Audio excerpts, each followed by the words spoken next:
Hello, everyone, and welcome to episode 1 of DragonFly Vibe, a podcast for inspired transformation and self mastery. We'll be sharing the journey with our global followers and community, so be sure to subscribe to this channel and also like and share it so that we can grow as we build our conversations. You will find us right here on YouTube. We'll be here once a month, and our podcast will be uploaded on the first of every month so that you can have the tools and tips that you need to transform your month as it starts. We will also be hosting online masterclasses depending on where you indicate you'd like to dig deeper based on our conversations, and more information on those will be following in the months ahead. So, Dragonfly Vibe, where did it all start, Diane? Well, Roshni, dragonfly in many ways represents life on earth. For they were born in water, and so too are we. They have amazing abilities to transform themselves in different environments. And I still remember the day you came and said you saw a dragonfly for the first time. And I said, wow, that is my totem. I love dragonflies. So when Diane said, it reminded me of Einstein's quote. He said, coincidence is God's way of remaining anonymous. So on that prompt, we could not hold back on this conversation any longer, and we simply had to launch our podcast. So that really is our story of how we got here today. Going back and reflecting on 2020 certainly changed our perception of our lives and of our reality. And I think what lockdown did for many people is, for the first time, they were given the space and the time to connect and reconnect with themselves as individuals and in their family unit. And reading the social media posts, watching the news articles that came out, it was really amazing to see how people went back to the basics to reconnect with who they are at the core of themselves. And to those who navigated through 2020 with some level of, let's call it, success, did find great and tremendous help in spiritual tools. In the business context that I work in, I've seen amongst leaders and companies that have navigated through uncertainty and turbulence with much success.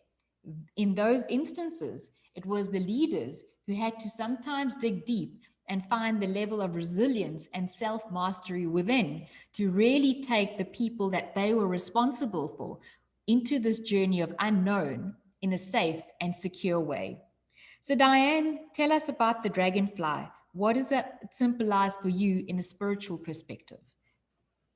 Well, the dragonfly has amazing techniques, as each wing can move separately and they can fly and hover. A lot of technology is based on these beautiful creatures. And for me, they represent the human experience in a nutshell, because they can move up and down, hover like a helicopter, and even use each wing independently. So too do we represent the same things. We can regress, stagnate, develop or not, in many ways, mentally, physically, emotionally, and spiritually. Diane, rapid change externally means that one needs to recalibrate internally. So the penny dropped when I thought about, after such an uncertain year, where am I going to personally? What does success look like in a space of such turmoil and uncertainty? And what I came up with was that I'd like to be someone of value. And when I'm able to unlock that value in the people I'm around, in the people I'm able to influence, or within the businesses that I work with, that would be my success factor. And Diane, I've known you for quite a long time now. And if I think back to the years of our very meaningful conversations, you've certainly helped me to tap into a different part of myself and navigate through really challenging uncertainties.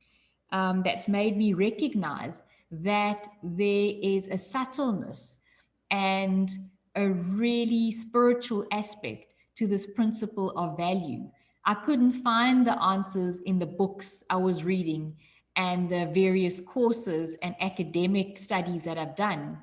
I did have to spend a lot of time and go within to find what my purpose is and how I value that.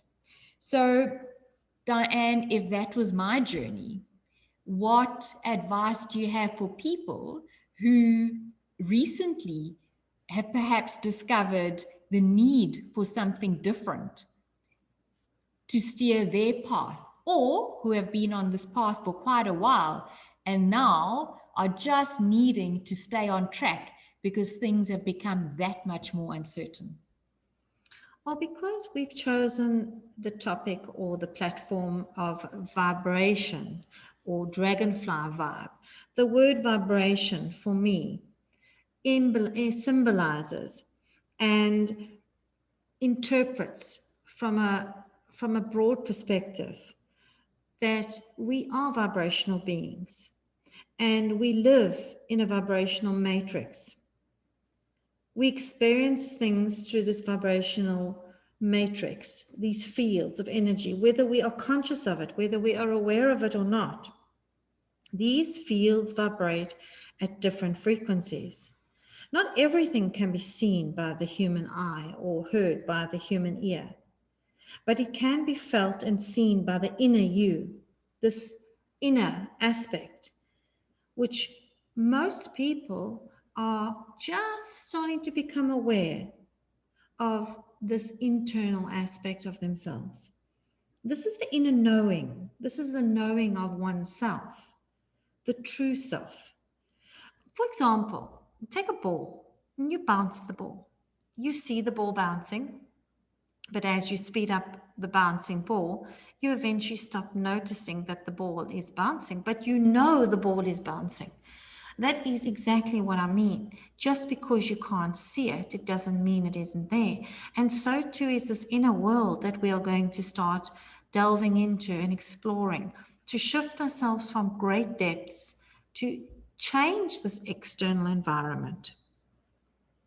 Diane, once you become aware, how do you distill that awareness to make choices of change or adaptation that are, and I put it in inverted commas, right for you? Well, if you take a situation that happens day to day, we are normally responding to things. We are responding in an instinctive way. Okay, I call this reaction, a huge reaction to a situation. But once you have understood what is going on internally, this response becomes more selective. So you choose to respond in a certain way. And this is where we are going to start delving into. How do we, instead of reacting to a situation in life, be it at home, be it at work, be it in the shopping center, be it in a drama situation, a huge, shocking environment? Take 2020. We have mostly been shocked by this year. So how do people then learn how to respond? And that is what we're going to start looking into. So Diane, reaction is instinctive. One has little time to process how that comes out. And the reaction is often triggered by a connection that we have with a similar past experience. Whereas responding means that there needs to be some level of processing going on. Now, I found that normally on the first of every year, you're quite energized and upbeat because you're starting a brand new year with a blank canvas. This year, though, I really felt quite troubled by the overhang of 2020, by the reality of what was not working in society, in business, in communities, and really deeply concerned about how we are going to intentionally navigate through that to build better. Then the start to January and February seemed exceptionally intense. It seemed like we were all having the sense of urgency to do something like we do in the first 2 months of every year. But it seemed like this year, because there'd been a big shift in our world, the ability to move from the intent of change and doing to actually realizing that was that much slower. So one could not react, one had to respond. But when one becomes quite aware of the newness of these new uncertainties that are trying to develop, it becomes quite overwhelming and sometimes scary when you realize you don't actually have the answers. Talk to us about that processing from a spiritual point of view. Firstly, one needs to own your own emotion. We are taught through our environment, society, our culture, that we need to look outside, either from a mental perspective, thought processing, from a belief system, from cultural systems, and we are not taught to go within. So our emotions are actually the key. All the answers are within you, but most of us are not taught to go to that place. If you don't have a button, it can't be pushed. So whatever button gets triggered within you, that is what you've got to own. It is your specific, unique emotion that belongs to you. Again, nobody can push a button that isn't there. Diane, that's quite interesting and quite useful.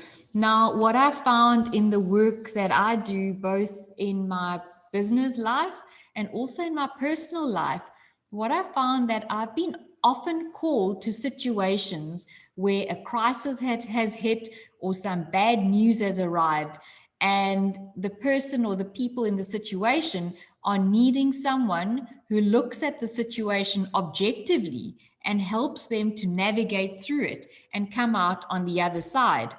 Of course, when I'm asked to come into these spaces, I'm deeply honored by that, because working through uncertainty is something that for some reason comes easily to me, because I immediately take on that role of the observer. What I found in those situations, though, is that for me, they are exceptionally sensitive, because I am very aware that there are deep emotions that are running through the space I'm in and the situation that's come to the fore. And I don't own those emotions. Those emotions belong to and are best understood by the people who are most affected by those situations.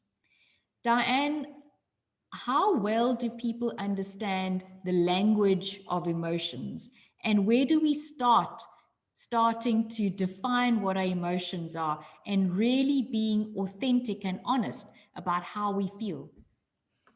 When something arises, or you've been requested to go to an environment or a situation, the best thing you can give that individual or that situation is to help them become aware of what has been triggered. What is the trigger? Because the trigger is what fires the bullet, I often say. That is the reaction. Okay? So once you've become aware of the trigger, you then assess its strength. Become familiar with it. Know it. Because if you're honest with yourself, you'll see that that trigger has been a whole lifelong journey. It's a similar trigger that's been triggered every time in environments that you've been in. So again, become familiar with it. See how strong the trigger is. And just become conscious of it. So if we go back to the symbol of the dragonfly is an incredible insect. It has been around for millions of years with its delicate wings and its strong core. it is extremely astute in terms of how it assesses the situation and makes the right move in fractions of a second. So when we think about responses versus reactions, how then do we build our capability, our confidence, our intelligence to be able to look at a situation and try and respond to it differently than we did in 2020, in 2019, when we were 14 years old, when we were 7 years old? How do you build the maturity around response? Don't be afraid of what is triggered. It's there for a reason. It's there to help you move forward. And it will cover every aspect of your life. It will cover your personal life. It will cover your business life. It'll cover everything. Because if it's there, it's going to raise its head. So when you become comfortable with this trigger, become aware of its level of intensity. Become aware if it overwhelms you, if it drains you, if it disempowers you. And feel the level. Remember, it either controls you or you control it. And when it is in control of you, be it fear, be it anger, be it hatred, be it resentment, be it jealousy, be it self-pity, it will be the ruler. So once you're familiar with it, once you're aware of it, once you have a sense of understanding of what it is, then you have power. You're starting to claim your power over it. Just awareness is the first key to gaining power over this. Diane, as humans, we are habitual beings. So I found that no matter how hard you try to look at a situation and take a different approach, when the chips are down, when things seem really uncertain, it is natural to go back to a formula or the constructs we have or something that's familiar and to respond in that manner. Talk to us about transformation and self-mastery. How does that journey unfold? And what should we look out for to prevent judging ourselves and therefore stopping the journey before it even has a chance to begin for us? Well, we do what we know. I call it the dance. We have a familiar way of functioning, our coping mechanisms, things that we rely on. But it doesn't mean just because we know the dance, it's good for us, it's healthy for us. But we do it. So this is where the key is. If you don't or can't manage your own energy, okay, someone else will do it for you. Someone else will manage your own energy, your own power, and you'll be giving it away. And even if it's to a familiar dance, it still can control and own you. So these dances, these familiar patterns that we have over lifetimes, possibly, we need to actually find a connection with them. And this connection is going within, learning to understand what these triggers are, how they impact on us, and of course, because we are in an energy matrix, they will ultimately affect everything around us. Diana spoke about the 2020 example earlier. And if we take what's happened in our world, we had a similar situation in 1918 with the flu, then 1930s, the Great Depression, and we've had economic crises in various other times during our era. So I understand economic cycles, I understand global patterns. Talk to us about patterns from your perspective and what has 2020 lifted for you? Well, what I have noticed is people tend to repeat their patterns because it's familiar. And this is difficult to get out of these chains, these some of them are very destructive patterns. And in doing your internal work, in taking ownership of your emotions, in taking ownership of holding what is coming up for you as your own, that is the first and the most important step you can take in everything in your life. Diane, I think we all came through last year. And like I said, the first 2 months of this year have been particularly intense with a lot of developments, both in the business world, in our personal lives, in the environment. Today is the end of February, can you believe it? And tomorrow starts spring in the Northern Hemisphere and autumn in the Southern Hemisphere. We are changing seasons. So this is probably an appropriate time then to start this podcast when we're talking about the principle of transformation. We're going to meet again with our community in a month from now. In the next month, could you perhaps leave us with something, some tool to work through so that we can begin this journey as a community? Think of a situation that is uncomfortable. It can be a person in your life. It can be a circumstance.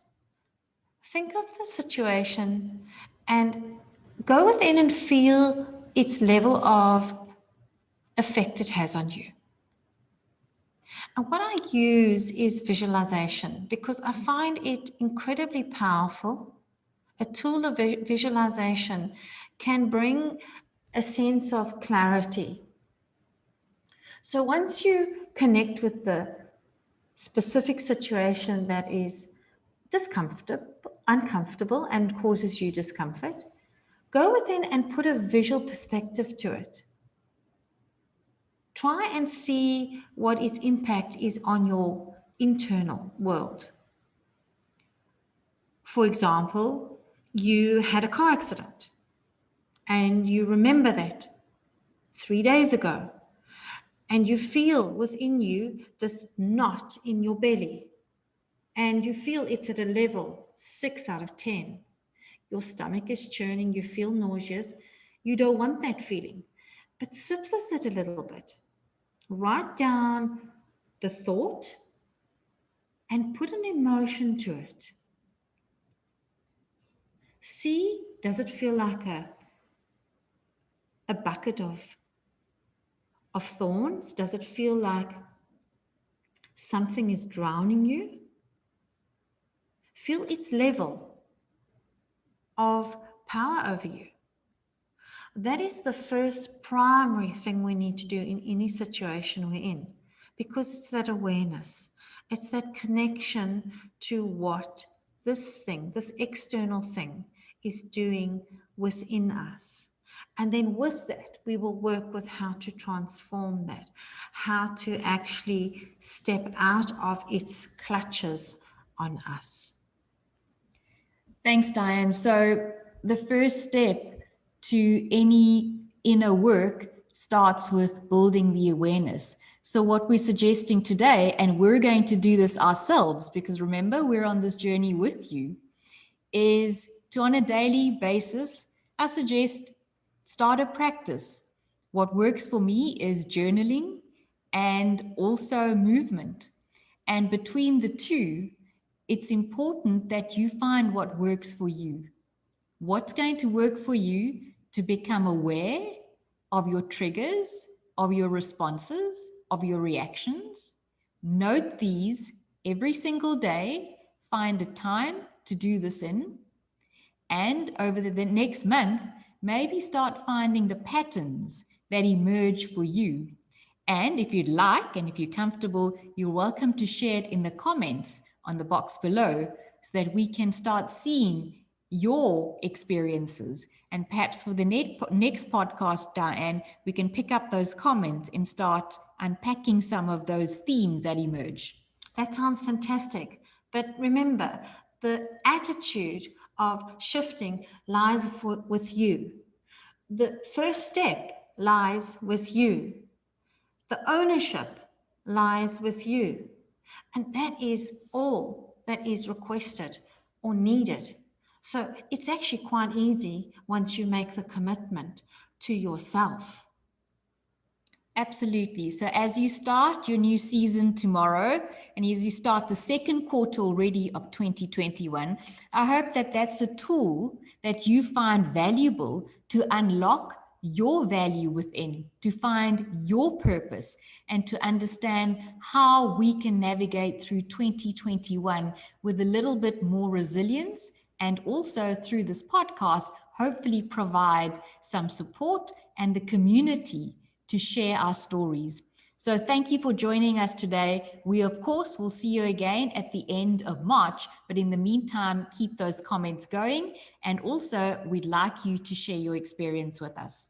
Bye for now. Take care. Bye-bye.